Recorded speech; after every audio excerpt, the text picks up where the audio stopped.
कर्पूर गौरम करुणावतारम संसार सारम।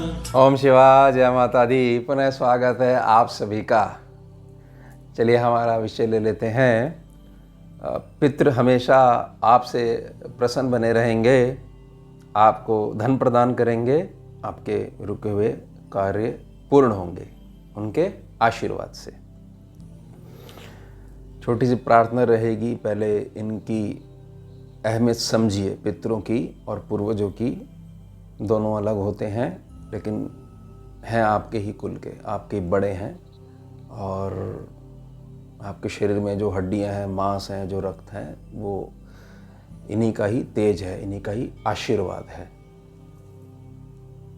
इनकी अवहेलना करके, माँ की अवहेलना करके, ईश्वर रूप में जो माँ है उसको बुलाकर, वो माँ दुखी है जिसने आपको जन्म दिया है, पिता आपके दुखी हैं, आपके जीवन में मंगल शब्द जो है वो सार्थक नहीं हो पाएगा, क्योंकि किसी का भी सार्थक नहीं हो पाया है। इस बात को बहुत ध्यान से समझिएगा। ये असली धन है आपके बुजुर्ग, यानी मूलतः जो हमारा विषय है, आपके पितृ और पूर्वज। बुजुर्गों को केवल सम्मान चाहिए, आप सम्मान दो। वो ऐसी चीज़ें आपको बता देगा कि जो अभी तक आप बाहर खोजते फिर रहे थे, अनुभव से अपने। बुजुर्ग ने कह दिया कि कुछ नहीं होगा बेटा, चिंता मत कर, जैसा मैं बता रहा हूँ वैसा चल। लेकिन आपको जुड़ना ज़रूरी है अपने पितरों से और पूर्वजों से। पितृ और पूर्वज मात्र एक ऊर्जा है जिसका शरीर नहीं है, लेकिन स्मृति रूप में आपसे जुड़ी हुई रहती है। और उसका जो तत्व है वो जल तत्व है, और स्थान जो है वो आपका स्वादिष्ठान चक्र है। इस बात को बहुत अच्छे समझ लीजिएगा। आपके परिवार में बहुत मधुर माहौल रहता है, मधुर ऊर्जा रहती है। वही ऊर्जा आपका पितृ और पूर्वज खाता है, और जैसी ऊर्जा वो ग्रहण करता है वैसा ही आशीर्वाद पुनः आपको देता है। और जैसा आशीर्वाद आपको प्राप्त होता है वैसे ही सदकर्म आप कर पाते हो। यानी कि यह पूर्णता आपकी जिम्मेदारी है कि हमेशा कोई भी घटना आपके जीवन में हो रही है तो आपको अपना रिएक्शन कंट्रोल करके रखना है। यह गुण अपने अंदर इतने ज़्यादा आपने बीज रूप में बिठा लेने हैं कि मुझे मेरे रिएक्शन पे ध्यान देना है। घटना तो होगी होगी, धूप है तो छाँव है, छाँव है तो धूप है, यह चलता ही रहेगा, सुख और दुख। मेरे को केवल और केवल जो है गुण जो है उनको बना के रखना है, उनका गठजोड़ बना कर रखना है। और मुझे यह याद रखना है कि मैं क्या कर रहा हूँ, और मेरे साथ मेरे घर के बुजुर्ग जो हैं, जो शरीर से नहीं है, क्या मैं उनसे जुड़ा हुआ हूँ या नहीं जुड़ा हुआ हूँ, या भटक रहा हूँ। इस बात को बहुत अच्छे समझ लीजिएगा। तो यानी कि हमारे को क्या करना है, हमारी नित्य दिनचर्या में हमारे को धर्म बना के रखना है। इस बात को ध्यान रखिएगा बहुत अच्छे से।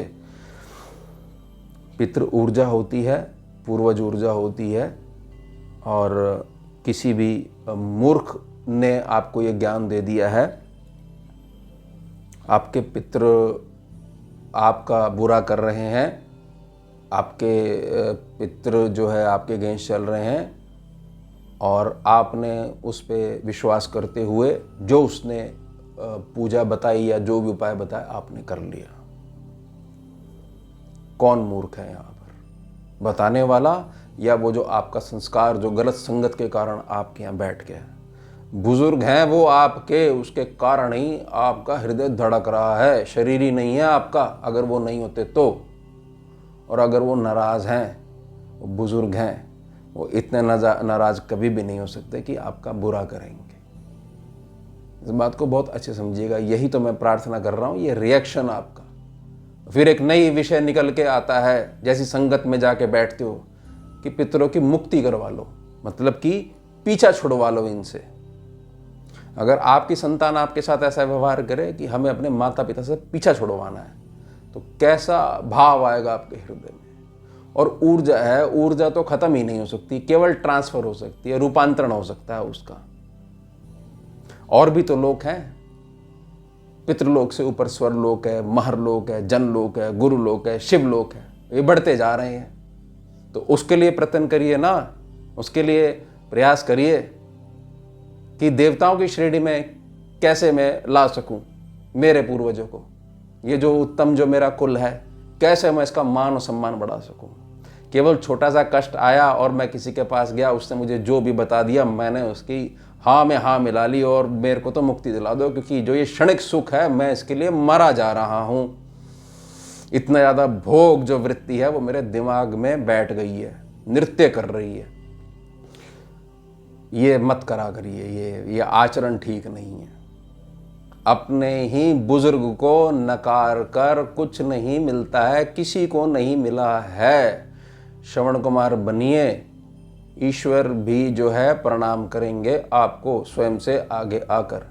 तो मेरी प्रार्थना रहेगी, मैं 5 पॉइंट्स आपकी सेवा में बता रहा हूँ, बहुत साधारण से पॉइंट हैं और एक प्रार्थना है। ये प्रार्थना आप लिख के रख लीजिएगा।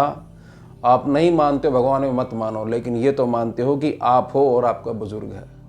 नहीं, आपको पूजा पाठ करनी मत करिए, जीव सेवा तो कर सकते हो। पेट तो है आपका, आपको तो भूख लगती है, गला है आपका, प्यास लगती है। तो जितने जीव हैं, बेजुबान जीव हैं, इनसे प्रेम कर लो। अगर आपकी थ्योरी इस प्रकार की बन गई, अनुभव है कि इंसान जो है बहुत धोखा देता है, ठीक है, बहुत अच्छी बात है। आपको अपना कर्म नहीं दिखाई दे रहा है, आपको अपनी गलती नहीं दिखाई दे रही है, कोई बात नहीं, ऐसा अनुभव हो सकता है। जीव नहीं धोखा देता है, उससे प्रेम करना शुरू कर दो, जुड़ जाओ बस आप। तो किसी भी रूप में आपका धर्म बना रहे, मेरा यही प्रयास है। सबसे पहले जो प्रार्थना करने जा रहा हूँ, इस प्रार्थना को लिख लीजिएगा। हमने इसके साथ बहुत लंबा अनुभव बिताया है। अगर इसमें कुछ संशोधन करना चाहिए प्रार्थना में तो कर लीजिएगा, लेकिन मूल ऐसे ही बना रहना चाहिए, भाव बना रहना चाहिए। और बड़े झुक के अपने घर के बड़ों के आगे झुकोगे तो दुनिया झुकेगी तुम्हारे आगे। इस बात को बहुत अच्छे समझ लेना।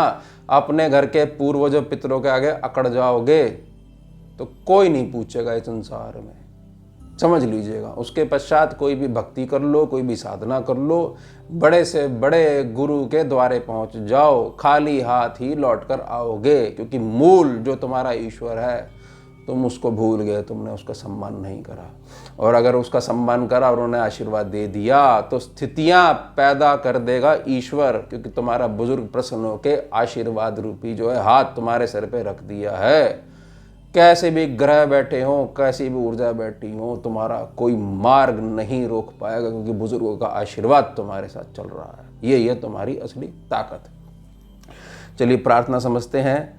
मैं मेरे सभी पितरों और पूर्वजों को प्रणाम करता हूँ। आपके ही श्री आशीर्वाद से मेरे जीवन में आनंद बना हुआ है। सदैव मेरा उत्तम मार्गदर्शन करते रहने के लिए मैं आपको धन्यवाद देता हूँ और भविष्य हेतु प्रार्थना भी करता हूँ। ऐसी आशीर्वाद की कामना आपके श्री चरणों से प्रार्थना करता हूँ कि सदैव ऐसे ही उत्तम कर्मों के द्वारा मैं आपका मान बढ़ाता रहूँ और हमारा यह कुल कुटुंब सदैव आपके आशीर्वाद से ऐसे ही फलता फूलता रहे। कोई बात नहीं, पिता नाराज हैं, हो गया होगा, कोई इशू हो गया होगा, मना लो, पैर पकड़ लो, बड़े हैं आपके, मना लो, माफ़ी मांग लो, क्षमा मांग लो। इनके तो चरण पकड़ ही लो, फिर देखो क्या बनोगे, वज्र बन जाओगे। तो ये प्रार्थना है, ये मूल अगर आप समझ गए तो इसको अपनी लैंग्वेज में भी आप बोल सकते हो, इंग्लिश में भी बोल सकते हो, हिंदी में बोल सकते हो, कोई भी आपकी जो मातृभाषा है उसमें भी बोल सकते हो। भाव जोड़ना चाहिए, भाव जोड़ना चाहिए कि हाँ मेरा बड़ा है, मैं उससे ही मांगूंगा, उससे ही प्रार्थना करूंगा, मेरे कुल का है, वो है तो इसलिए मैं आया इस कुल में। ये प्रार्थना कब करनी है? जब भी एकांत का समय हो, सुबह उठते भी आप कर सकते हो। इसमें ऐसा नहीं है कि नहाना धोना आप कर लिए, अपने बिस्तर पे ही आप कर सकते हो। रात को जब आप शयन करने जाओ, सारे काम निपटा लिए, अब आपको केवल सोना है। उससे पहले 1 मिनट लगेगा और धीरे धीरे तो इसका अभ्यास हो जाएगा, ये प्रार्थना जो है कंठस्थ हो जाएगी। और कुछ भी अच्छा हो जीवन में तो उसी क्षण कर लिया करो। बहुत बहुत धन्यवाद। हर एक चीज़ को उनसे जोड़ो कि जो मंगल हो रहा है देखो वो करवा रहे हैं, देखो ये प्रेरणा दे रहे हैं, देखो ये व्यक्ति जो है ये मेरे को मिल नहीं रहा था 3 दिन से और आज आ गया, उनका आशीर्वाद है इसलिए आ गया। बस इसी में जो है मैं चाहता हूँ कि आप जो है एकजुट बने रहो और आपके कुल का कल्याण हो, यही मेरी भावना है। अब छोटा सा उपाय है आगे 4 पॉइंट्स में। दूसरा पॉइंट रहेगा, प्रत्येक अमावस्या तिथि पर तिथि रहते हुए तवे, जो घर में जो तवा है रोटी बनती जिस पे, तवे की 11 रोटियां गौशाला जाकर भारतीय देशी गौ माता को अवश्य खिलाएं। साधारण रोटी जैसे आप खाते हो ना, ऐसे ही तवे की रोटियां बना लेना और प्रार्थना रहेगी जो आपका चूल्हा है, जो आपकी गैस है, उसको साफ कर लीजिएगा और हाथ जोड़ के जो है गैस को भी हाथ जोड़कर अन्नपूर्णा का ध्यान करते हुए रोटियां बनाइएगा। कोई भी बना सकता है, आपके घर का मेंबर, और कोई भी जाके खिला सकता है। अगर गौशाला नहीं हो पाए तो बाहर फिर जो गौ माता मिल जाए वो खिला दीजिएगा। एक अभ्यास बना लीजिए, इसमें ऐसे शर्त मत रखिए कितने दिन करना है, और एक इसमें प्रार्थना रहेगी कि ऐसी व्यवस्था नहीं है, मान लीजिए किसी के पास कोई बच्चा है, कोई बहुत ज़्यादा दूर है, तो रोटियां नहीं हो पाए या ऐसी व्यवस्था नहीं हो पाए उस दिन घर में, तो बाहर से बाज़ार से ख़रीद कर भी आप मूल्य चुकाकर 11 रोटियां ले आइएगा और खिला दीजिएगा और प्रार्थना करिएगा और भाव रखिएगा कि इन गौ माता के मुख से जो अन्न जो है ये बेशक गौ माता ग्रहण कर रही हैं, लेकिन ऊर्जा जो है, कृपा ऊर्जा है, वो मेरे पितरों तक जा रही है, मेरे पूर्वजों तक जा रही है। बस। तीसरा पॉइंट रहेगा इसमें, छोटी सेवा है। प्रत्येक शनिवार की रात्रि स्ट्रीट डॉग्स को दूध प्लस रोटी अवश्य खिलाएं। 1 पैकेट दूध का ले आइए, आधा किलो का पैकेट या 2 पैकेट ले आइए 1 किलो का, 4-5 रोटियां उसमें डाल दीजिए, 2 रोटियां डाल दीजिए, जैसी आपकी श्रद्धा हो, जैसा आपको भाव आए उस समय, और खिलाइए।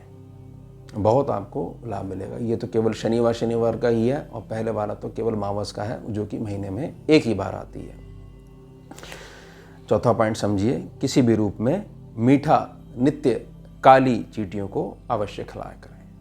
ऐसा आपके घर के आसपास, या सवेरे आप सैर के लिए जाते हो, जॉगिंग के लिए जाते हो, दौड़ लगाते हो, या जिम वगैरह जाते हो, व्यायाम करते हो, केवल सैर के लिए जाते हो, कोई स्थान आपको दिख जाए आपके मार्ग में कि चींटियाँ होती हैं, तो थोड़ा सा मीठा ले जाया करो और डाल दिया करो और प्रणाम करके आ जाया करो। प्रणाम करा करो, डाला करो, सेवा करा करो, प्रणाम करो, आ जाया करो। ये आपका धन जुड़ने लग जाएगा ऊर्जा रूप में, आपके पुण्य जुड़ रहे हैं। हजारों चींटियाँ खा जाएंगी एक ही बार में। और 5वां पॉइंट रहेगा, नित्य चिड़िया हेतु दाना पानी अवश्य खिलाया करें। और बेसन से बनी करारी नमकीन से कौवे की नित्य अन्न सेवा अवश्य किया करें। चिड़े के लिए जो दाना पानी है उसकी व्यवस्था बना कर रखिए, और अगर कौवा मिल जाए और नहीं मिले तो प्रार्थना करिएगा, आपके पूर्वज से प्रार्थना करिएगा, कोई स्थान बताइए, विचार लेके आइए, मेरे कदमों को उस क्षेत्र में ले जाइए जहाँ कौवा आता हो, और कुछ स्थिति बनाइए कि जो है रोज़ मैं सेवा कर पाऊँ। तो ये सारे जो पुण्य जो हैं ये आप करोगे। कुछ भी अगर आप नहीं कर रहे हो तो भी ये आपके पितरों को जाएगा, क्योंकि एक ऑटो डेबिट की तरह ये काम करती है। जो आपकी पुण्य ऊर्जा है वो उसका एक हिस्सा, जो आपके कुल के देवी देवता हैं, आपके पितर हैं, आपके पूर्वज हैं, और भी अन्य जन हैं, जैसे कोई सती माता रही हों आपके कुल में, देवी हों, तो उन तक ये जाता है। और उन तक जब जाता है तो उसके पश्चात उनको पद उन्नति प्राप्त होती है, यानी पितृलोक से वो ऊंचा उठना प्रारंभ होते हैं। तो मुक्ति जैसा शब्द ऊर्जा के क्षेत्र में होता ही नहीं है, मुक्ति नहीं होती है। जो उनका एक प्रकार की जहाँ वो अटके हुए उस स्थान से, तो आप ये कह सकते हो कि उस स्थान से मुक्त होकर ये और अच्छे स्थान पर इनका विचरण है। और जैसे जैसे पितृ आपके ऊंचे उठते जाएंगे तो जीवन में आप भी ऊंचे उठते जाओगे। तो मेरी बड़ी प्रार्थना रहेगी कि इन सभी बातों का ध्यान रखिए। यह मूल है और बाकी सारी चीज़ें इन सभी के बाद में आती हैं। और आप ज़्यादातर गलती ये करते हो कि इन चीज़ों को इग्नोर करके, इस व्यवस्था को इग्नोर करके बाहरी युग में बाहरी क्षेत्र में निकल जाते हो कि मेरा ये काम नहीं बन रहा, मुझे कौन सा नग धारण करना चाहिए, कौन से ग्रह का जाप करना चाहिए, और साक्षात जो भगवान ऊर्जा रूप में आपके बैठे हुए हैं। सोचिए, जिसके पास शरीर है उसकी एक लिमिटेशन है शरीर की, जो शरीर में नहीं है वो तो पूर्णतः ताकतवर है और आपसे केवल भावना मांग रहा है। बड़ा बुजुर्ग क्या चाहता है कि मेरा बच्चा मेरे कहने में रहे, बस कहने में रहेगा तो मुझे तो पता ही है आगे उसके जीवन में क्या क्या मुझे जो है मेहनत करके जो है इसको देना है और ऐसे ही आगे बढ़ना है, और आपकी खुशी देख के वो खुश होते हैं। तो ये था हमारा छोटा सा विषय। पितर हमेशा प्रसन्न रहेंगे, आपको धन प्रदान करेंगे, आपके रुके हुए कार्य सभी कार्यों को पूर्ण करेंगे। अब मिलते हैं आपसे अगले भाग में नए विषय के साथ। जुड़िए और जोड़िए। ओम शिवा जय मां। भुजगेन्द्रहारं कर्पूरगौरं करुणावतारं